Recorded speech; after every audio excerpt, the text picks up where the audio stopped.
दुखवा मिटाई छठी मैया। छठ है। आज के दिन श्रद्धालु सूर्य को जल अर्पित करते हैं, उपवास रखते हैं,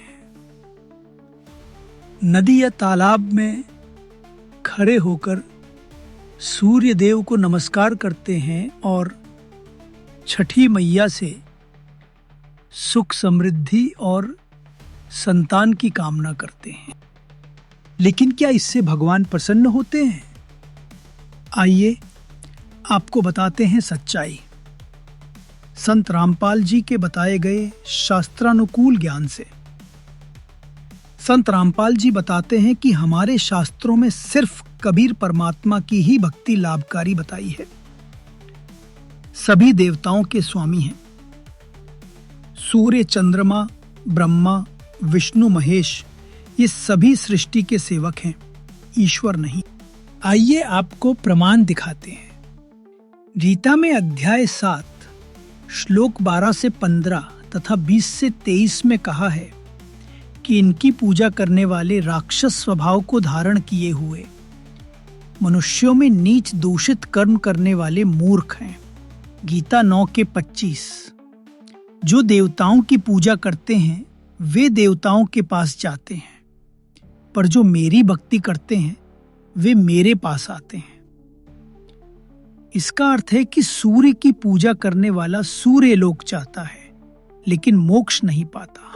संत रामपाल जी महाराज जी बताते हैं कि सच्चे भगवान कबीर साहिब हैं, वही सृष्टि के रचनहार हैं। उनकी उपासना ही हमारे पाप मिटा सकती है, जन्म मरण का चक्र तोड़ सकती है और मोक्ष दिला सकती है।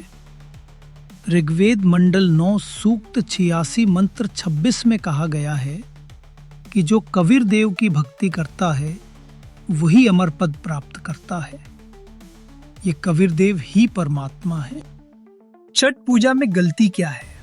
संत रामपाल जी समझाते हैं कि छठ पूजा जैसी परंपराएं मानव निर्मित हैं, ईश्वर निर्मित नहीं। इनमें लोग पानी, फल या सूर्य के सामने झुकते हैं, पर सच्चे ईश्वर की भक्ति नहीं करते। इससे आत्मा को स्थायी लाभ नहीं मिलता, केवल अस्थायी सुख या भ्रम का अनुभव होता है। तो क्या करें? संत रामपाल जी महाराज कहते हैं, सच्चे नाम का ज्ञान लेकर परमात्मा कबीर साहिब की भक्ति करो, वही तुम्हारे सभी संकटों को दूर करेगा।